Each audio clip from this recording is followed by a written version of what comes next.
Il y avait une femme atteinte d'une perte de sang. Non, tu réponds.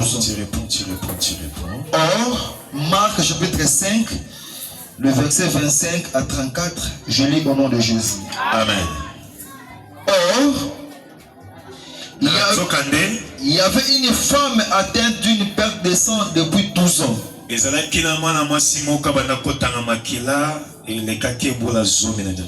Elle avait beaucoup souffert entre les mains de plusieurs médecins. Elle avait dépensé tout ce qu'elle possédait.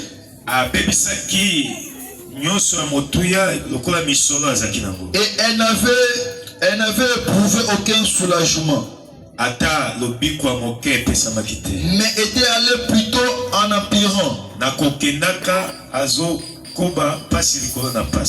Ayant entendu parler de Jésus,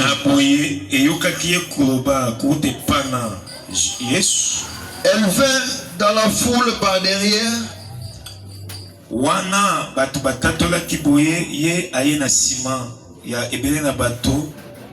et toucha son vêtement. Car elle disait, si je puis seulement toucher ses vêtements, je serai guéri. Au même instant, la perte de sang s'arrêta. Et elle sentit dans son corps qu'elle était guérie de son mal.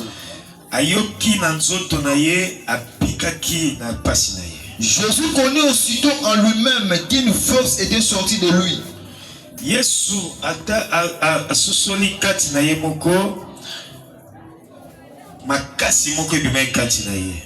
se retournant au milieu de la foule, il dit, qui a touché mes vêtements? Ses disciples lui dirent, tu vois la foule qui te presse. Et tu dis, qui m'a touché? Et il regardait autour de lui pour voir celle qui avait fait cela. La femme effrayée et tremblante, sachant ce qui s'était passé en elle, vint se jeter à ses pieds et lui dit toute la vérité. Mais Jésus lui dit, ma fille, ta foi t'a sauvé. Va en paix et sois guéri de ton mal. Amen. Amen. De la perte de sang. Et c'était depuis 12 ans. La femme à la perte de sang. Depuis 12 ans. Cette femme était rejetée de la société. Mais avant d'être rejetée par la société, elle a tenté de se faire guérir entre les mains de plusieurs médecins. Les médecins de ce monde n'ont pas pu les ce n'est que Dieu qui est le médecin des médecins. Là, les médecins de ce monde sont fatigués. Là, les médecins sont limités par les réflexions. Ce n'est que Dieu qui peut faire quelque chose.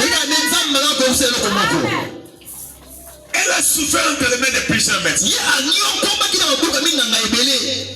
Sans solution. Elle a dépensé tout ce qu'elle possédait. Que la maladie est un moyen pour amener quelqu'un dans la pauvreté. Si Dieu veut empêcher la pauvreté dans ta vie,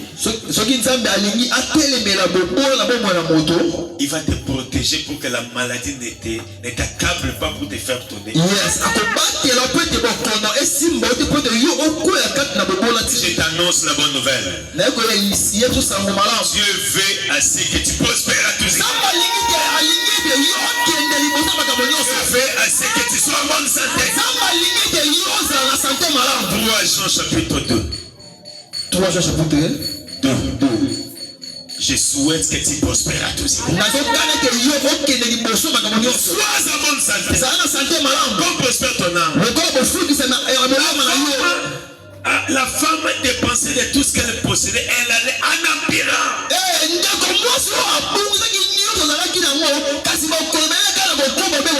C'est entre les mains de plusieurs médecins, entre les mains des hommes.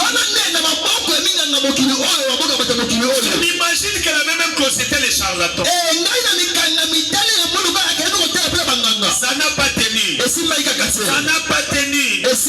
Ça n'a pas tenu. Ça n'a pas tenu.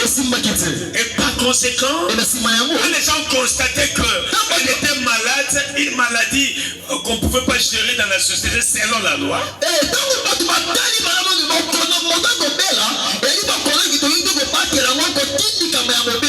Amen, amen. Yes. Puisque à l'époque, dans la loi de Moïse, quand quelqu'un saigne, ou bien elle est dans sa période mensuelle, elle ne peut pas être à côté de là où se trouvent les gens, ne peut pas travailler, ne peut pas toucher à quelque chose.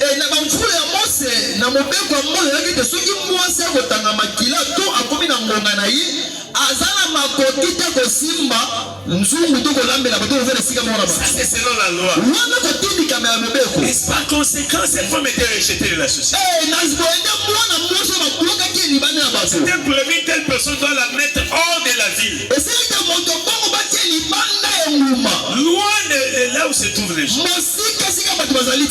Rejeté par la société. Alors que Dieu avait dit à Josué, je ne t'abandonnerai jamais. Je ne te délaisserai jamais. Les gens ont décidé de l'éloigner. Le mariage était aussi éloigné d'elle. Les mariages étaient aussi éloignés d'elle. Tout était devenu sombre dans sa vie. Il n'y avait plus d'espoir de se marier. Il n'y avait plus d'espoir de mettre au monde. Il n'y avait plus d'espoir de travailler. Il n'y avait plus d'espoir d'avoir encore des amis ou bien de trouver de nouvelles connexions qui vont l'amener dans la grandeur. C'était la déstabilisation totale. Il est écrit, ayant entendu parler de Jésus, la loi l'a condamné. La loi l'a condamné. Elle a entendu parler de l'homme de la grâce. Il est écrit, la loi est venue par Moïse. C'est la grâce. La grâce. La grâce. La grâce. La grâce. Et la vérité.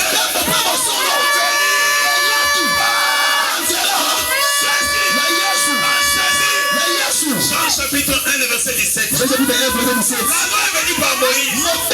La loi ne faisait que condamner. La loi ne faisait que amener à la mort. La loi ne faisait que rejeter les gens. La loi ne donnait pas beaucoup de faveurs aux gens. Elle avait entendu parler de Dieu. Elle avait entendu parler de l'homme de la terre. C'est lui qui agit là où les hommes ne veulent pas agir. C'est lui qui ramasse ceux qui sont rejetés dans la société. Les gens peuvent te tourner le dos. Les gens peuvent te rejeter. C'est lui que je vous prêche. C'est lui dont je vous parle. Oui, il peut te tirer de la boue. De la poussière. De la poussière. Il retire les pauvres. La poussière retire les pauvres. La boue, il relève les indigents. Les frères sont au milieu de peuples. Là où les gens l'ont rejeté, elle avait entendu parler de Dieu. Elle a suscité la foi en elle. La foi était élevée en elle. Il est écrit, La foi vient de ce qu'on entend. kondima eyaka na nzela Et koyoka ce qu'on entend, c'est la parole de Dieu. koyoka nde maloba na nzambe Mais la foi produit la grâce de Dieu. ebataka mbolu na nzambe Si tu es un homme de foi, sokai moto na kondima tu entends la parole de Dieu, soki koyoki maloba na nzambe vive ta foi. olamusi kondima La grâce de Dieu est prête à te bénir. engolu epeme mpo kopambola yo La grâce de Dieu est prête à te restaurer. ngolu epeme mpo kobongisa yo Cette femme, ndeko mwasi wana après avoir entendu parler de Jésus, na nsima koyoka na ntina yesu vivait sa foi. alamusi kondima Et la grâce était tout autour d'elle. engolu ekisingasingasinga na ye Elle a activé sa foi. lolini alamusi Elle kondima a dit, si je puisse adu soki kaka toucher ses vêtements, nasimbi elamba na je ye serai guéri. nakobikisama Je serai guéri. nakobikisama Je serai guéri. nakobikisama La foi kondima a produit en elle elamusi kati na ye la déclaration. kotatolama Pour confirmer sa foi. kotokisa kotaisa kondima na ye Imaginez, ye akanisi les gens témoignent bon de cet homme. bato batatolaka malamu mpona moto oyo Il guérit les malades. abikisaka Il babeli ressuscite les morts. alamusaka bakufi Il recouvre la vie aux aveugles. afongolaka miso ya molanda Il change la vie des gens. abombolaka bavia bato Moi, ngai même s'il est entouré par la foule, atende azingami na ngungumi na kati ngungu mpona bato comme il passe comme ça, lokola akoleka awa il passe pour moi.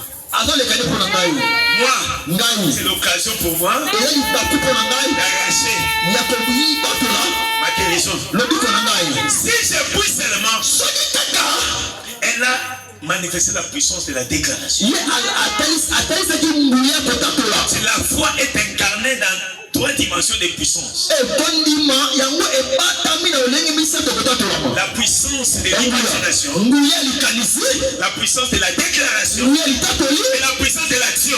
nguya kosala Madabushi. nzambe na ngai Alléluia. yes La puissance de l'imagination, nguya ya likanisi elle s'est fait une idée esali ya likanisi de ce qu'elle peut recevoir auprès de Jésus. bakoki kozwa liboso na yesu Après, na nsima elle a déclaré ça. ye atatoli yango Elle a manifesté sa foi par la déclaration.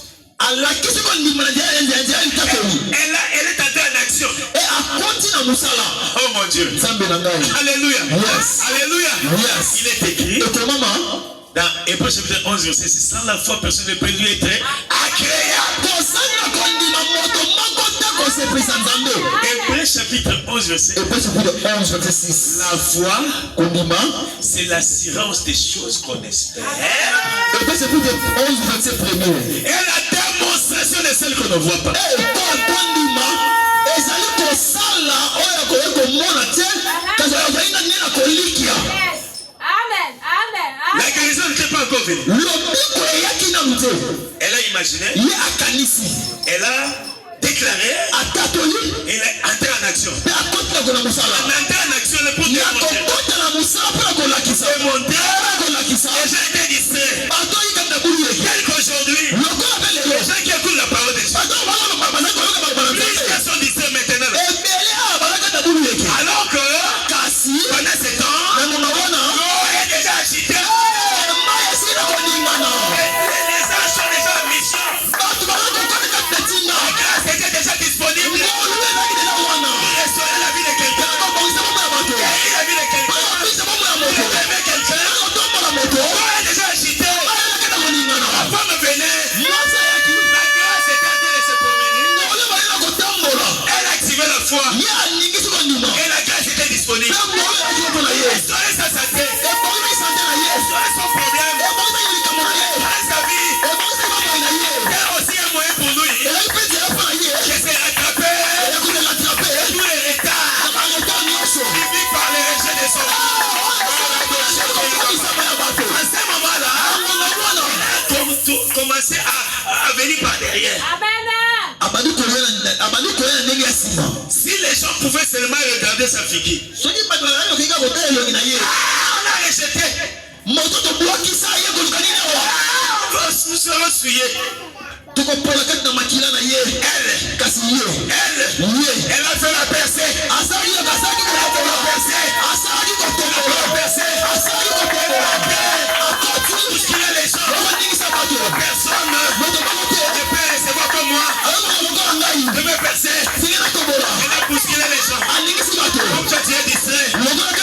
retourne derrière. En retournant déjà derrière. Elle avance. Pendant que les gens abandonnent. Pendant que les gens se découragent. Pendant que les gens abandonnent. Pendant que les gens disent il y a trop de gens, ça n'est trop, il y a trop de temps, je n'ai rien reçu.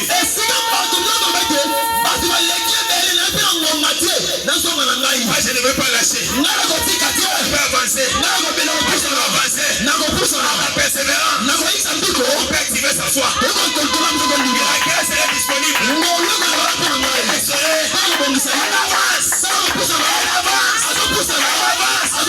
Elle avait déclaré.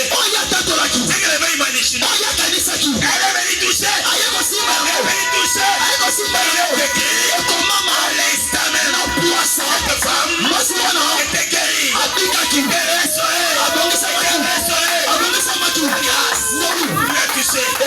Elle a touché Jésus. La grâce lui a aussi touché. Elle a touché Jésus. Toi aussi. Par ta foi. Même aujourd'hui, tu vas toucher Jésus. Touche Jésus. Ta foi. C'est Dieu.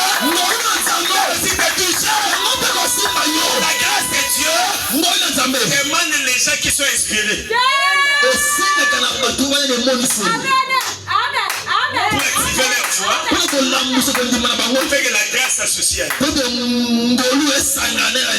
Si tu n'es pas inspiré, tu veux agir comme les autres. Tu veux poser les actes comme les autres.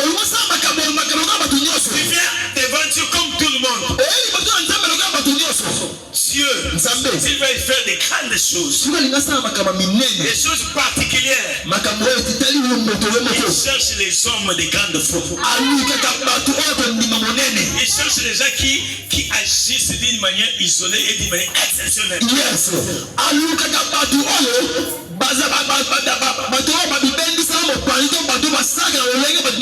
Jésus a tourné les dos. Il a senti une force sortir. Qui m'a touché? Qui a touché mes vêtements? Les disciples ont commencé. Il y a beaucoup de gens ici. Tu dis qui t'a touché?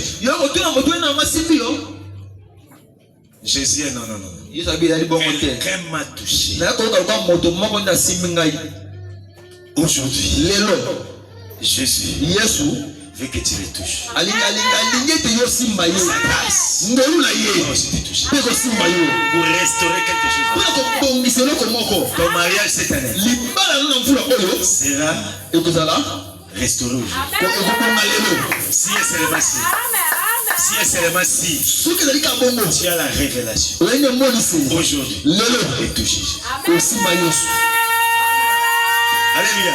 Yes. Grâce de Dieu est là. L'eau est déjà agitée. Là où 2 ou 3 personnes sont assemblées au nom de Jésus-Christ, au nom de Jésus, il est là.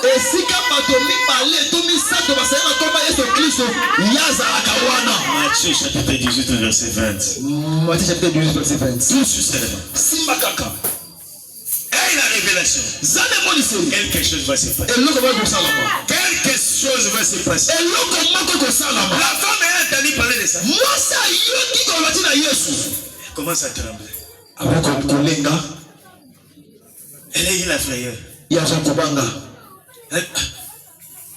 Qu'est-ce que j'ai pu faire? C'est moi qui ai touché Jésus. Subitement, la femme est arrivée. Il s'est jeté à ses pieds. Il a dit toute la vérité. Vous voyez? Je disais ce qui m'a touché. Vous avez vu? Les disciples à côté de Jésus étaient distraits. Il fallait une personne exceptionnelle avec une révélation pour recevoir sa guérison, sa restauration le même jour.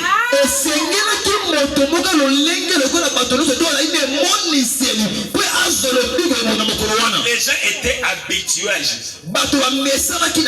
Mais cette dame-là n'était pas habituée à Jésus. Elle avait une autre pensée pour Jésus. Elle voyait que si je peux faire quelque chose, moi je vais recevoir ma part.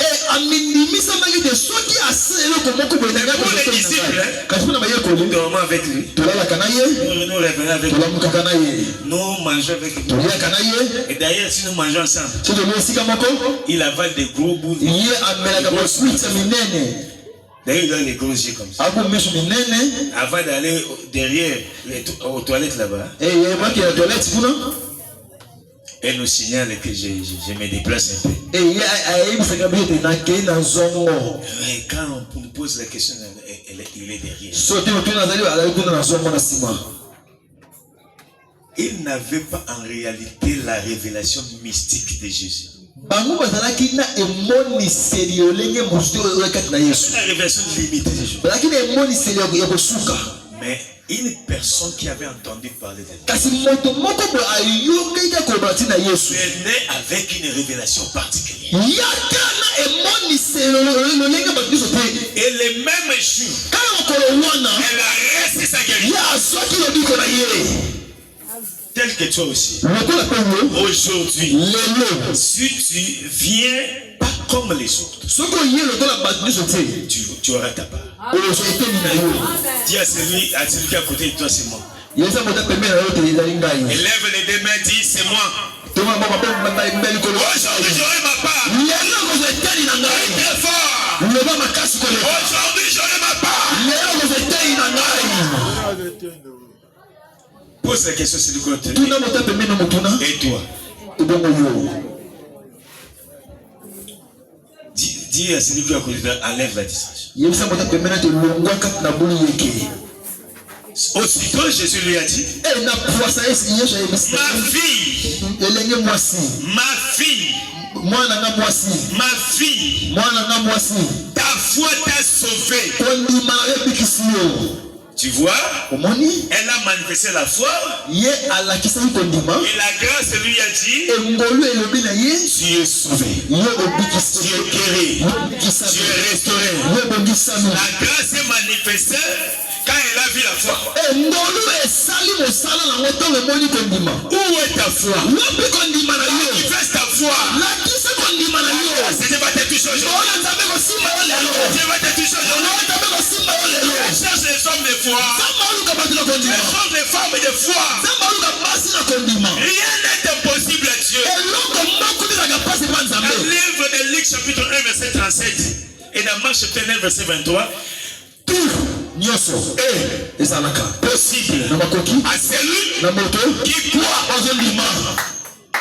L'impossible n'est pas un homme de foi.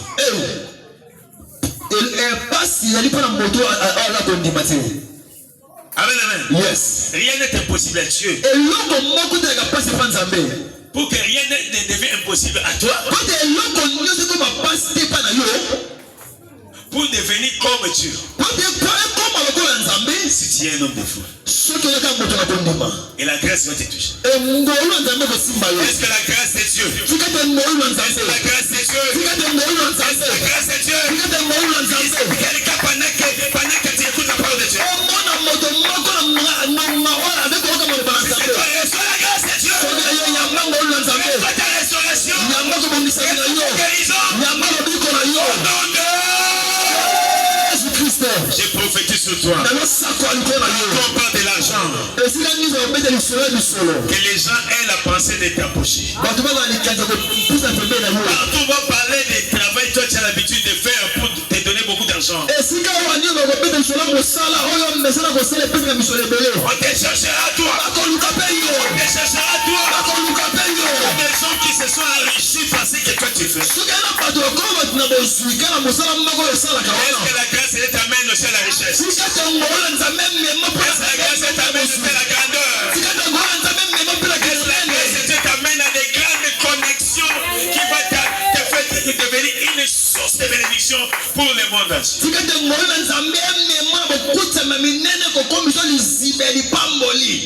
Qui m'a touché? Avait dit Jésus. La femme avait touché Jésus. Alors, il y a plusieurs manières qu'on peut toucher Jésus. Pardon? Il y a plusieurs manières pour lesquelles on peut toucher Jésus. Comment toucher Jésus? La femme avait utilisé la foi. On On peut aussi toucher Jésus de diverses façons.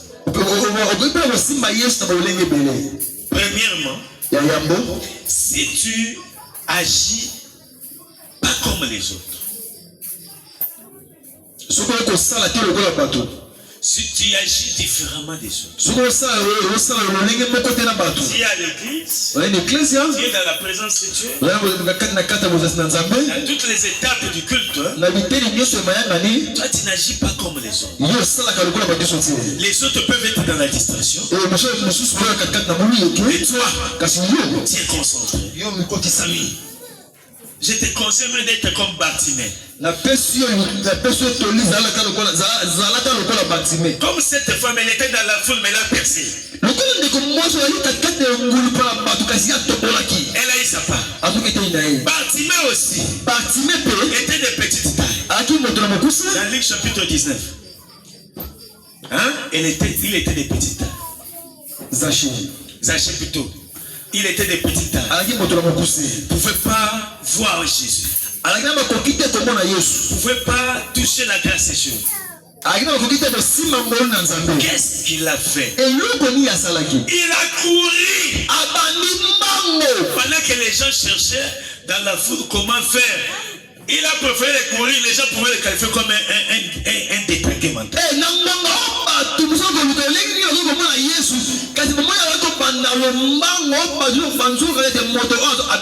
a localisé comment? Il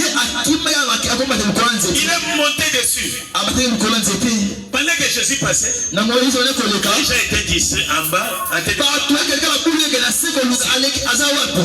se peut retourner comme ça pour me voir. La révélation, il est monté plus haut.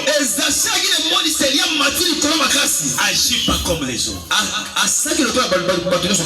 Jésus lui a dit. Quand Jésus est arrivé là, Jésus l'a vu. Oh, moi je veux que Jésus te voie. Jésus l'a vu puisqu'il a fait une chose exceptionnelle. Il est monté pas comme d'habitude. Pas comme les autres. Ça a tiré l'attention de Jésus. Descends. Aujourd'hui, je vais entrer dans ta maison. Aujourd'hui, les saliers est entré dans ta maison. Aujourd'hui, tu seras restauré. Tu seras restauré. Si tu peux augmenter ta foi ou agir pas comme les autres, quelque chose va se passer. Et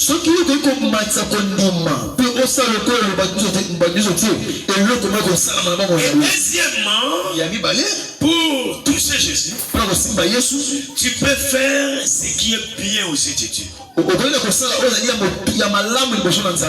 Ézéchiel l'a fait. Dans 2 Rois chapitre 20, le verset 3. Quand il était près de la mort, Dieu a envoyé même le prophète Isaïe pour annoncer sa mort. Quand Isaïe a regardé, le monsieur est venu, il lui a annoncé la mort de la part de Dieu. Mais jamais ça ne peut pas se faire. Avec tout ce que moi j'ai fait pour Dieu. Avec ce que j'ai l'habitude de faire pour Dieu. C'est vrai, je suis malade. C'est vrai, je n'arrive pas à me mettre debout. C'est vrai, les gens voient déjà la mort, les gens sentent la mort. Mais moi j'ai fait ce qui est bien aux yeux de Dieu. Souviens-toi de moi. J'ai été fidèle devant toi. J'ai fait ce qui est bien à tes yeux. Faire ce qui est bien à tes yeux. Qu'est-ce que Ézéchias avait fait? Ézéchias avait restauré les cultes. Il n'y avait plus de culte. Il a réparé les temples. Il a cherché les hommes de Dieu. Il a dit soyez là. Il a mis des provisions pour eux. Il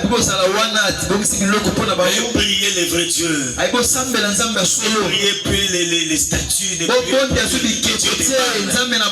priait les vrais dieux. Il a mis les moyens. Il a réparé tout ce qui était nécessaire dans les temples. Il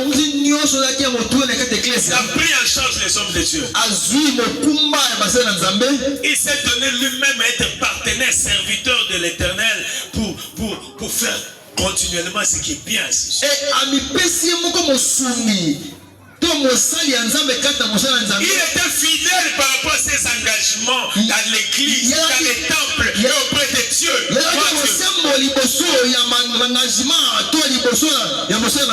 Il ne regardait pas, je veux m'associer à des autres pour faire. Lui, il regardait, moi-même, je veux faire, puisque j'ai les moyens de faire. Mon Dieu.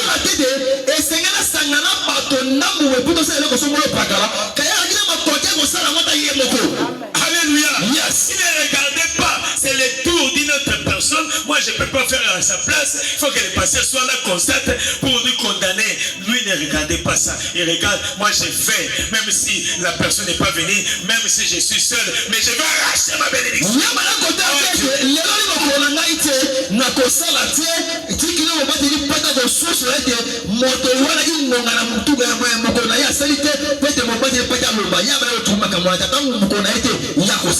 Et on fait aussi ce qui est bien aux yeux de Dieu quand on fait devant Dieu l'obéissance aveugle.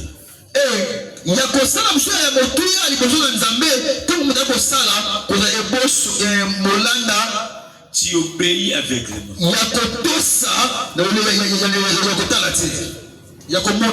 Cela veut dire, quand Dieu te dit quelque chose, quand ton pasteur te dit quelque chose, tu ne raisonnes pas, tu obéis. Là, tu vas faire ce qui est bien aux yeux de Dieu. Si Pierre n'avait pas obéi à Jésus pour aller en plein eau, il n'allait pas avoir l'abondance.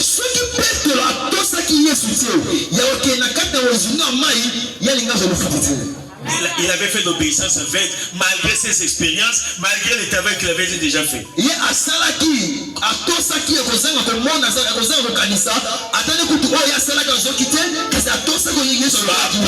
obéir aveuglément ce que Dieu te dit, ce que ton pasteur te dit.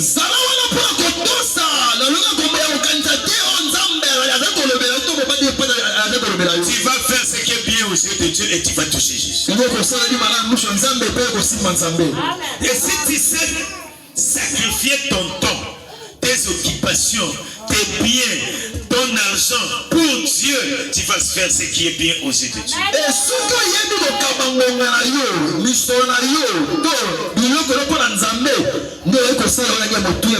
C'est comme ça qu'il est écrit, fais de l'éternité délices. Fais de l'éternel tes délices. Fais de Dieu la personne la plus importante, la plus considérée, c'est celui qui doit occuper la première place dans ta vie.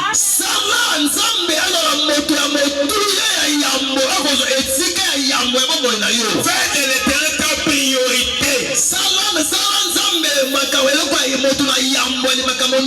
D'abord Dieu, les choses après. D'abord les choses de Dieu. D'abord la prière. D'abord l'œuvre de Dieu. D'abord dans la présence de Dieu. Mes occupations. Derrière. Mon argent. C'est d'abord pour Dieu. Mais bien c'est d'abord pour servir Dieu. Dieu est pour moi la priorité des priorités. Tu vas plaire à Dieu. Tu vas toucher les cœurs des gens. Et la grâce va te toucher. Tu seras restauré. Et si tu arrives à te sacrifier, tu te sacrifies pour Dieu. Tu te sacrifies pour Dieu. Tu te donnes pour Dieu. Là où il y a les choses, tu ne recules pas, tu avances. Pendant que les autres te disent je suis fatigué. Non, moi je ne peux pas abandonner l'œuvre de Dieu. Moi je ne peux pas reculer. Moi je dois avancer pour que je finisse ces invitations que j'ai distribuées. Mais il y en a des sèches là quand ils regardent l'heure. Ils distribuent les invitations. C'est beaucoup. Hein? Moi j'ai des rendez-vous avec Jean-Claude. Moi je vais me voir avec Marie-Claire, Marie-Thérèse, Marie-Jeanne. Amen. Je ne peux pas manquer ce rendez-vous. Les invitations. Quand tu fais comme ça, c'est que tu as tourné les dos à Dieu. Dieu aussi va te tourner les dos. Mais si tu te donnes, si tu te sacrifies à terminer ces invitations, à faire du bien pour l'œuvre de Dieu, à faire en sorte que Dieu soit agréé, Dieu se plaise de toi. Tu vas toucher Dieu. Et Dieu va aussi te toucher. Qui a dit Amen? Sacrifie-toi pour Dieu. Oh, ça me prend beaucoup de temps. Ça me prend beaucoup de temps. Mais on va terminer jusqu'à quelle heure? Moi je suis fatigué. Si c'est l'œuvre de Dieu, travaille jusqu'à la fin. Sacrifie-toi. Bats-toi pour l'œuvre de Dieu. Tu vas toucher Dieu. Et Dieu va aussi te toucher. Dieu ne va pas te laisser comme ça. Tu vas toucher Dieu. Tu vas marquer le cœur de Dieu. Comme si tu empruntes à Dieu quelque chose.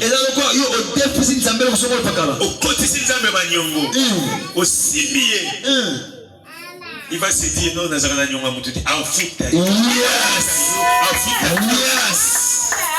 qui a dit Amen? Amen.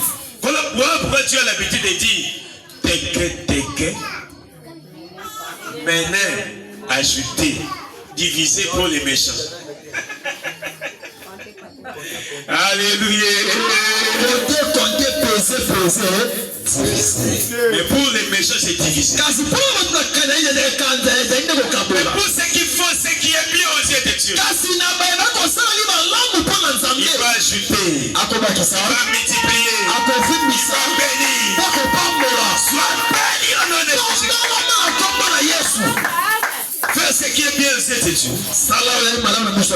Être fidèle malgré la souffrance qu'on peut être, malgré les réalités, les difficultés, les combats qu'on endure.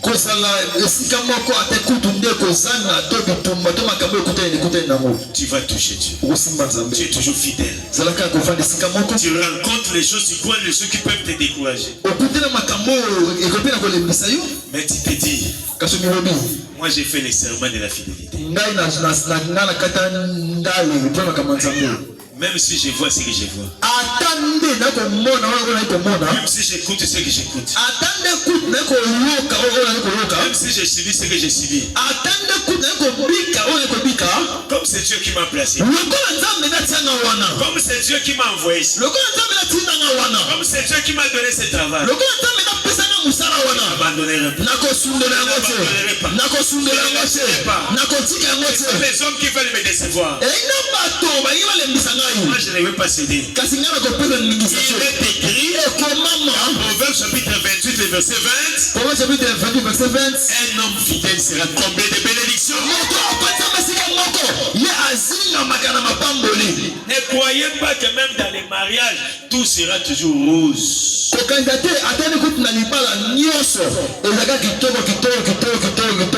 La fidélité paye toujours. La fidélité paye toujours. Les hommes de ce monde disent fidèle est déjà mort.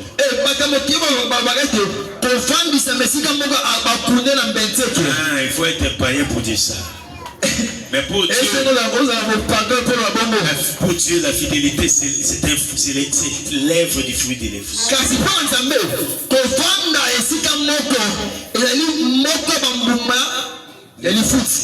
Les fruits de l'esprit. L'œuvre du fruit de l'esprit. Cela prouve que la personne a la sémence de Dieu. Le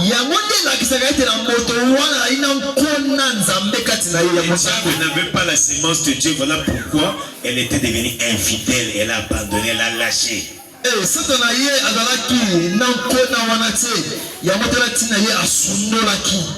Ok. Tu veux toucher tu veux faire ce qui plaît aux yeux de Dieu. Tu peux t'engager à honorer Dieu toute ta vie.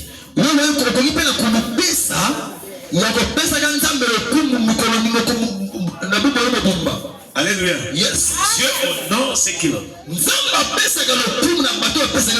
va te restaurer puisque toi tu t'es engagé à l'honorer. David a dit, je n'ai pas vu les justes abandonnés.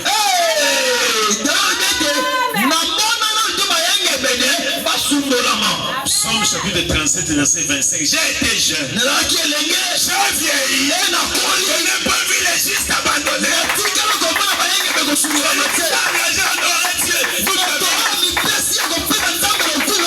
J'ai vu les gens se dire, moi je vais protéger ma virginité jusque dans les toits conjugales. Mon Dieu.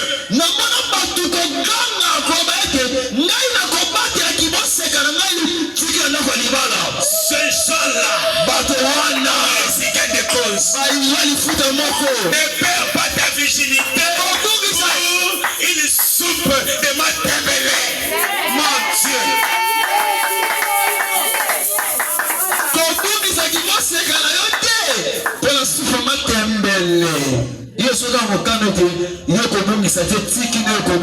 Toi aussi, tu avais déjà fait un peu mauvais pas. Tu es venu te dire aujourd'hui, tel qu'il a dit la femme a dit frère, je ne te condamne pas.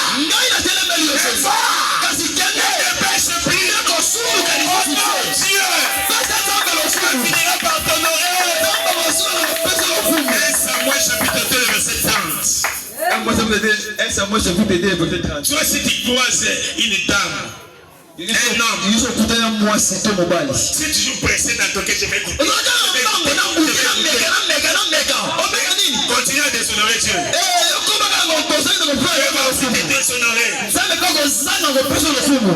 Honore Dieu. Arrête-toi là où tu es. Honore Dieu. Tu es venu aujourd'hui t'avertir. Danger devant toi. La bénédiction est devant toi. Voici d'honorer Dieu. Tu dois faire ce qui est bien aux yeux de Dieu. Et Dieu va te toucher. La grâce va te toucher. J'ai vu une jeune fille. Après 25 ans, elle a trouvé les jobs. Elle avait déjà fini sa licence. C'est l'ancien système. Elle a connu des petits problèmes. Il me voit pris pour moi. Maintenant, je vais commencer à par la cure d'âme. J'ai commencé à la curer. Mais tu as connu beaucoup d'hommes dans ta vie. Pasteur, depuis que je suis né, je suis indemne.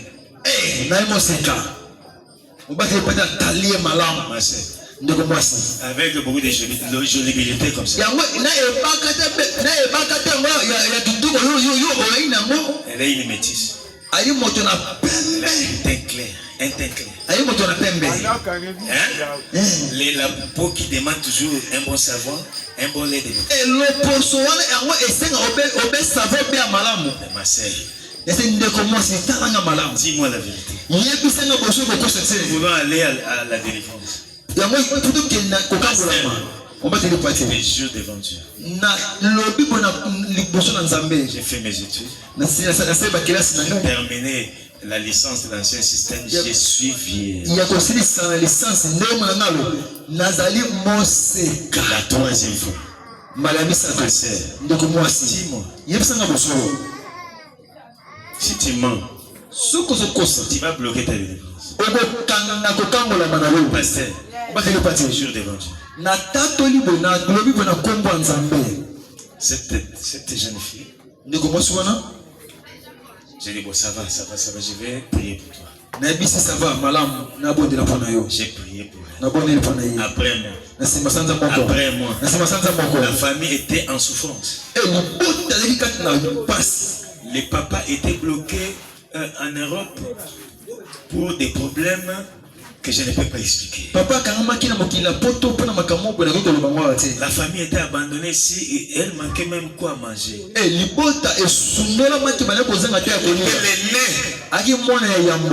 trouvait pas de job. Après avoir prié pour elle. Après justement, elle était engagée dans une banque de la place. Alléluia. On a fait d'elle chef de service avec un salaire colossal. Après 6 mois, elle a eu un engagement. Fiancée. Amen. Après 6 mois, elle était maintenant mariée. Toutes les honneurs. La fin des études. Un bon fiancé. Au travail. Un bon salaire. Elle est devenue source de bénédiction pour sa famille. Elle a pris en charge sa famille. Est-ce que tu peux être comme cette jeune fille? Est-ce que la salut de ta famille, l'abondance, la bénédiction de ta famille, de la famille ne peut pas passer par toi comme Marie? Elle a auprès de Dieu.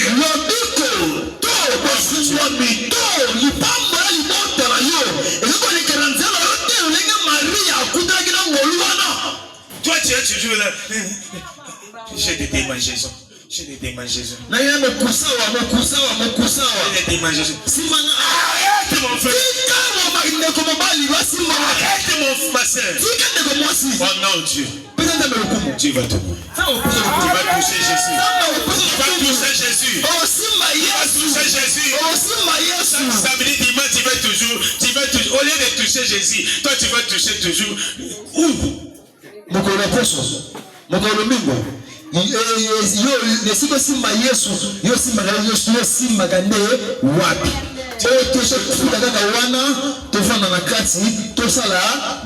est week-end. Tout ce Jésus, mon frère, ma soeur.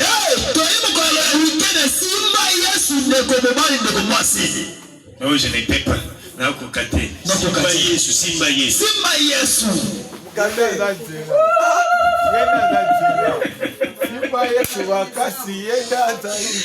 Alléluia. C'est ça qui est bien aux yeux de Dieu. Enrichissant les cœurs de ton pasteur.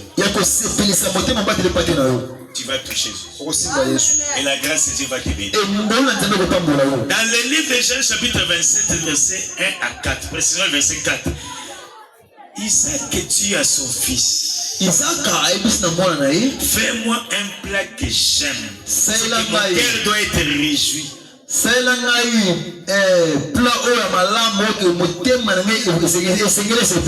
que mon âme te bénisse. Donc le père demande à ce qu'il fasse un bon plat pour lui, qu'il mange et que son cœur soit dans la réjouissance et que son âme bénisse l'enfant Esaü. Papa abane kosenga ete basalelo ko moko po ete motema na ye esepela po ete ye po ete molema na ye epambola mwana. Même si papa ne voit plus bien, atanga kuni papa ko mwaso mala mutse. Selon toi il ne raisonne pas bien. Nali kanisi na yo ako kanisi mala mutse. La bénédiction de ses enfants se trouve toujours dans sa bouche. Kasi ni pamboli abana na ye evana yaka obela monoko na ye. Honore ton père physique, honore ton père spirituel, tu vas toucher Dieu. Et tu vas te bénir. Pesa papa bocho le kumu, pesa papa na molimo le kumu, nzambe akosimba yo, pesa ma pesa pour le kumu. Non, je vois dans plusieurs églises où les gens par eux-mêmes prennent leur pasteur en charge. Ils payent les loyers, ils font la provision, ils font des cadeaux surprises pour leur pasteur, ils achètent des costumes, ils font tout pour leur pasteur, ils assurent les moyens de déplacement. Moi j'ai vu même à l'époque un monsieur venir à l'église donner sa voiture pour les courses de notre pasteur sur Père spirituel à l'époque. Et comment on a écrit ça? On a comment on a écrit ça? Mon sous-sous, batu bango moko rotinde kate, bango moko, baso basepeli bayokani, bafute la mobati de patendaku. Moi, baso belaye chemise, baso belaye veste. Ndeko l'église papa na ngamo na mona moto apesa mutuka na ye. Pour mobati de pate asala ba course na ye. Lui-même, il te met les carburants. Yemoko ati carburant. Quand il n'y a pas lui-même dépense. Ce qui kubela malade yemoka bongisi, amisi musula bongisi yango.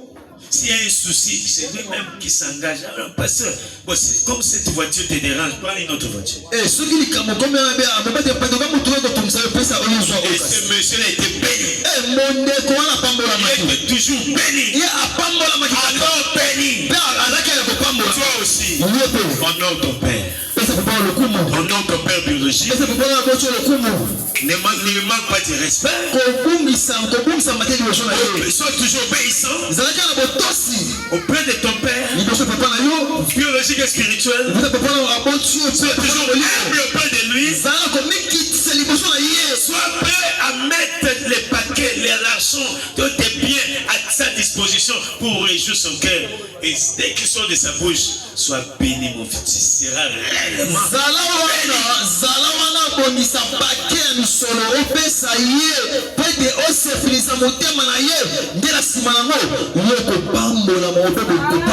Moi, à l'époque, je voyais déjà mon père biologique près de la mort. Il était déjà fatigué. J'étais en voyage. Quand je suis revenu, j'ai dit, ah, le papa est devenu comme ça. J'ai fait tout.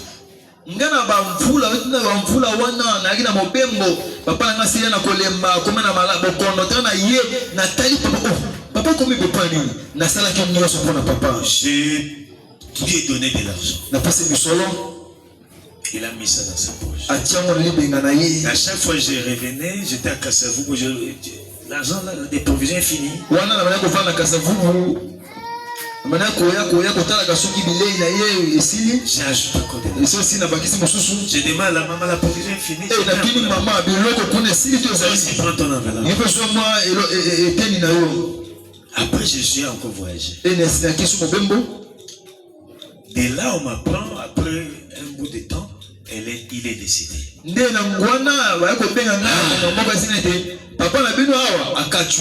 Alors que j'étais ici, il y avait un monsieur qui m'avait demandé la costume que tu as là, vraiment ça c'est vieux et puis tu peux me donner ça en cadeau. Moi, quand le papa est décédé, j'ai dit, on va m'intéresser papa avec ses costumes.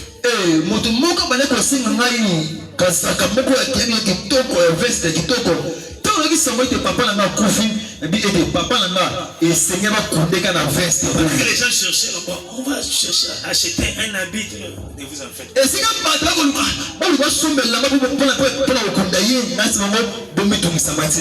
J'ai honoré mon père jusqu'au dernier souffle, donc jusqu'à sa mort. Avec ma costume, la cravate VIP que j'ai portée. Oh mon Dieu. Ses petits frères, ses grandes soeurs, ses petites soeurs ont dit, ah, c'est toi qui as donné ça. J'ai reçu les bénédictions de tous les parentés de notre papa.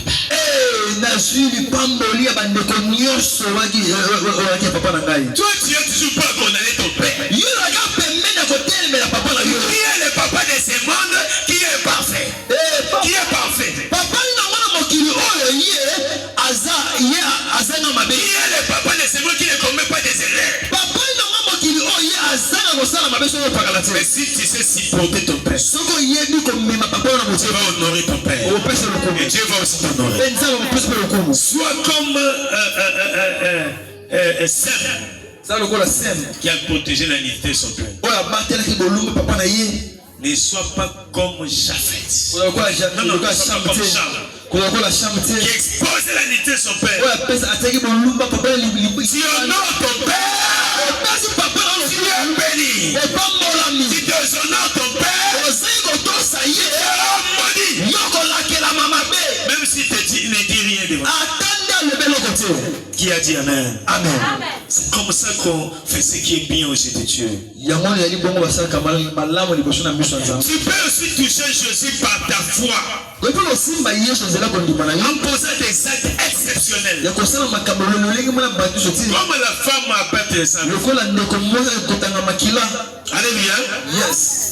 Donc, c'est préparer à réaliser des grands événements pour démontrer sa foi. Pour démontrer sa foi, tu veux faire tu réaliser des grands événements, mais tu n'as rien, mais tu te prépares toujours à cet événement.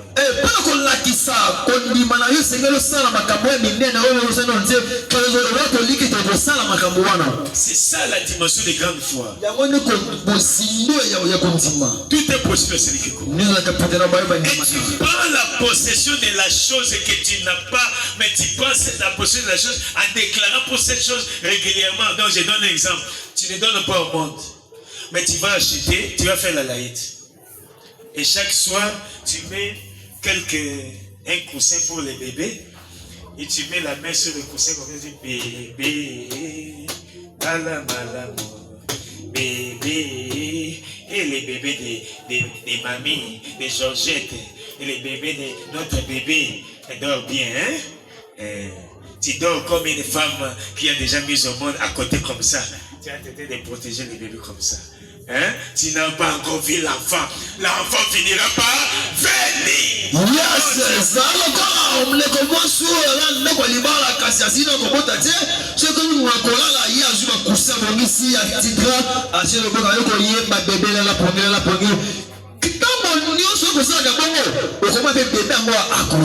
Yes, à chaque fois que tu es avec ton partenaire, tu te dis, ça c'est l'occasion d'avoir une sémence la plus bénie dans le monde entier. Et les fruits des mains centrales seront toujours bénis. Tu ne vas pas enfanter les kourouna, tu ne vas pas enfanter les traités mentaux, tu ne vas pas enfanter les pauvres dans la société.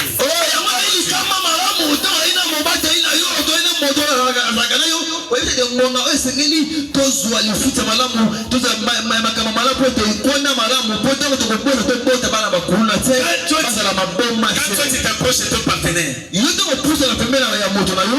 la prière disparaît. Les déclarations disparaissent. La prière disparaît. Tu ne sais même pas dire des choses qui va stimuler, qui va démontrer ta foi afin que la grâce de Dieu te touche.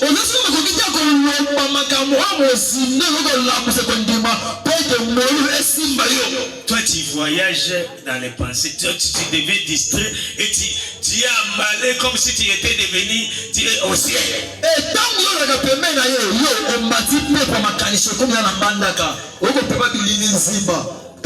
La femme sage. Tout ce que tu veux poser comme acte. Fais des déclarations. Ça c'est une bénédiction pour moi. C'est la grandeur pour moi. Moi je ne parle pas des actes qu'on fait dans les couses.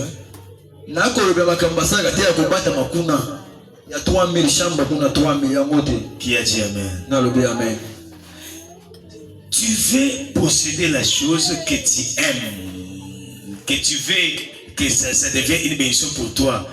Tu fais des déclarations de possession, tu ne lâches pas, tu persévères jusqu'à ce que la chose se matérialise.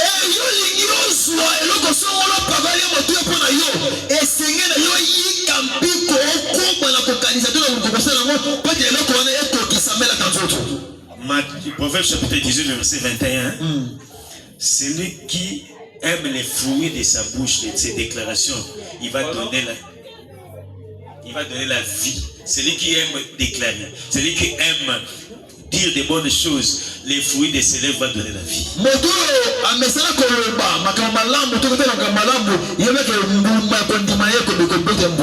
Des fruits de tes lèvres, il y aura la vie.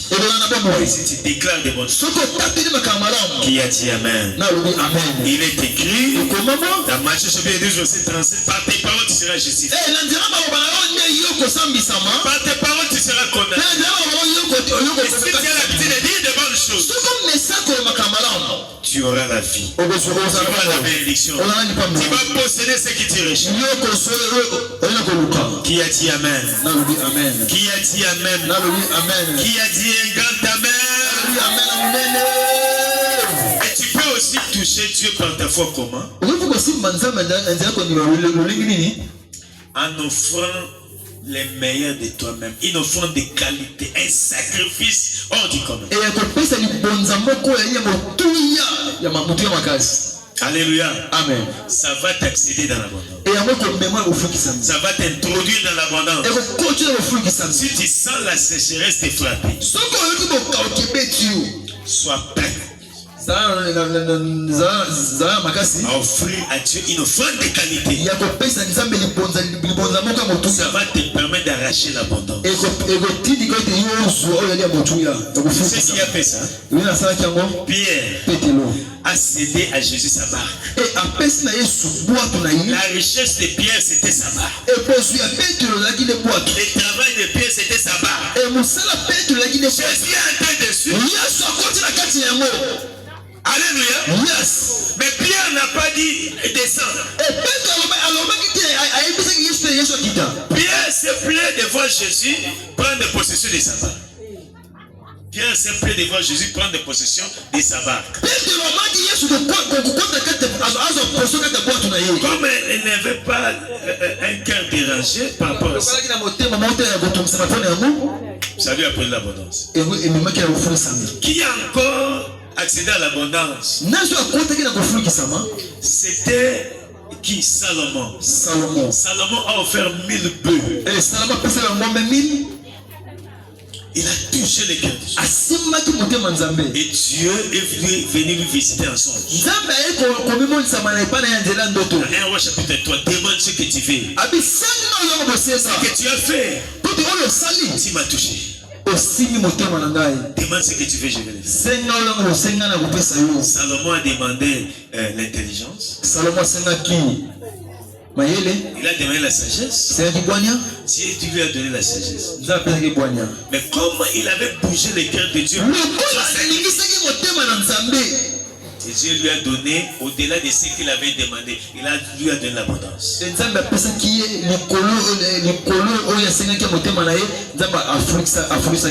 Qui a dit Amen? Tu veux avoir l'abondance.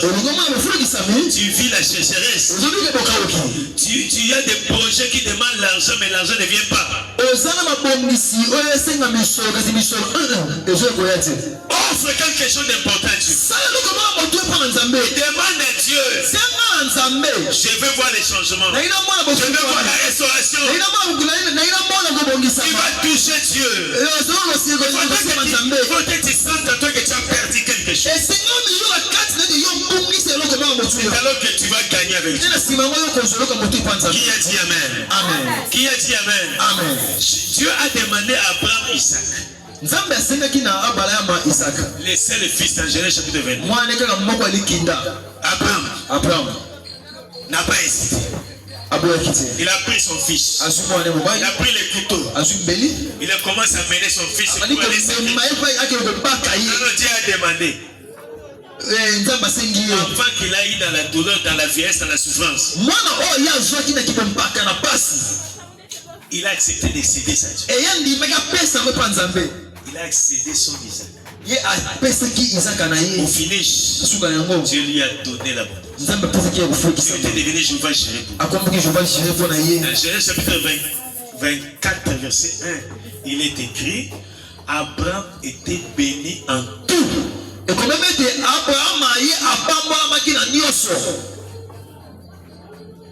Il ne manquait rien. L'abondance était venue à cause de l'obéissance, d'avoir sacrifié les fils uniques, ce qui était de plus précieux pour lui.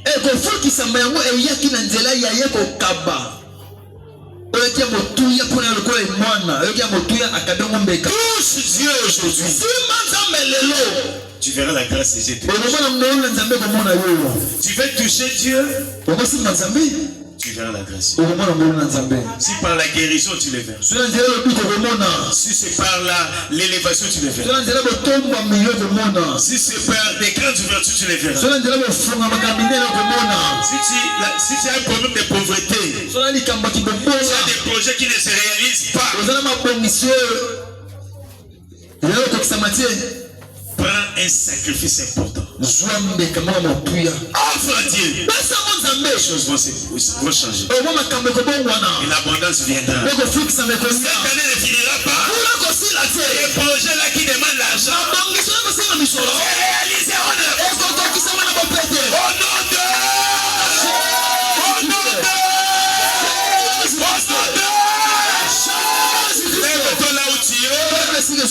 Tu vas dire 3 fois. J'arrache ma part. Allez-y, go.